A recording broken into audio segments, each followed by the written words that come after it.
હાલો દિલીપભાઈ, good morning.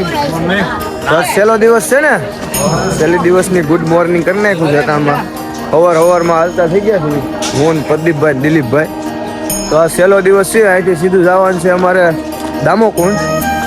તો good morning કરી નાખ્યું છે ને હજી ટાઈટ હારમ હારી છે. શું કહે છે દિલીપભાઈ, પ્રદીપભાઈ?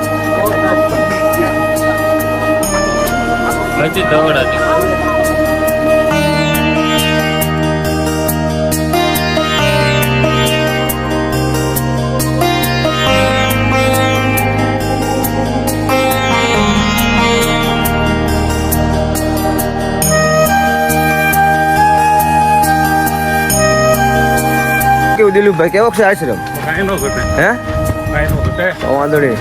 નાય ધોઈ ફ્રેશ થઈ જાય દૂધવન, પછી ત્યાંથી 2 કિલોમીટર ભવનાથથી સીધા દામાકુંડ સ્નાન કરી પછી ફ્રી.